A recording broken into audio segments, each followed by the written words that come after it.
If we move to Daphne, again in Greece, or what would today be Greece, we come across the Church of the Dormition. And what we see here is an increasing emphasis of the Virgin Mary. From the exterior, we can see that sort of square plan, or roughly square plan, with a dome on top, very, very common for the period. And this is a very small scale church. So when we look inside, again, you can see that central dome, that general cube shape that we've been talking about, the narthex, of course, at the bottom of your screen, the apse towards the top. And we see a lot of New Testament imagery. Inside the dome, we see Christ Pancrator, in other words, ruler of all. And in the apse, we would see a depiction of the Virgin Mary and child. In those squinches, in those quarter domes, again, we see images from the life of Jesus, which we see here, for example. So the baptism of Jesus by John the Baptist, as one example of one of those scenes from the life of Jesus. The crucifixion on the east wall, so here giving you an idea of where we are. So we looked at Christ Pancrator, we looked at that central dome. If you move off to the left, there's a mural on the side, which is a crucifixion, this piece right here. This is on the eastern wall of one of the transepts, and what we see is a simple gold background, again speaking to purity, divinity, the idea that this is something spiritual, this is not an average person being crucified.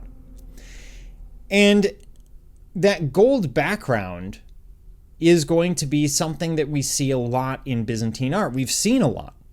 The skull at the bottom is said to be Adam's skull, and it tells us that this is the place of skulls, or Golgotha, the place where Jesus is said to have been crucified.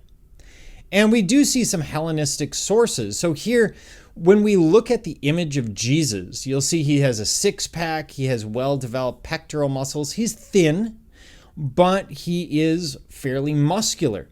That depiction is starting around this time. They're looking back at Greek Hellenistic sculpture, which tended to have that perfected body.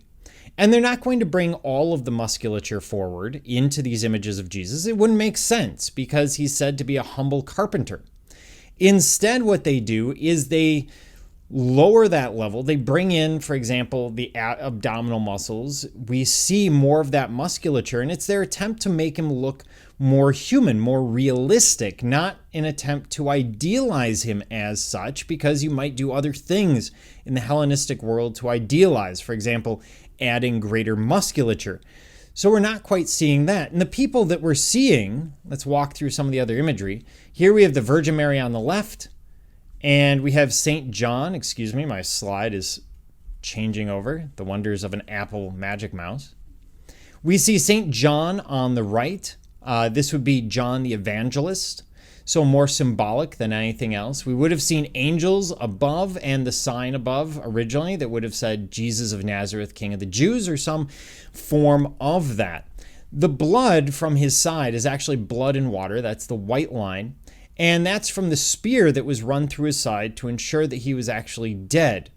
And then we see the same blood and water coming from the hands and the feet of Jesus, and some of that pouring onto the skull of Adam, speaking to the fact that Jesus had to die because of the actions of Adam and Eve, of original sin. As soon as that happens, as soon as Adam and Eve are created, you have to have original sin because they have to eat the fruit of the forbidden tree, which creates original sin, and he's dying for that, thus the blood pouring onto the skull. So there's a lot of symbolism here, trying to get across this very complex idea of the church, looking at the story of the crucifixion and why it had to happen.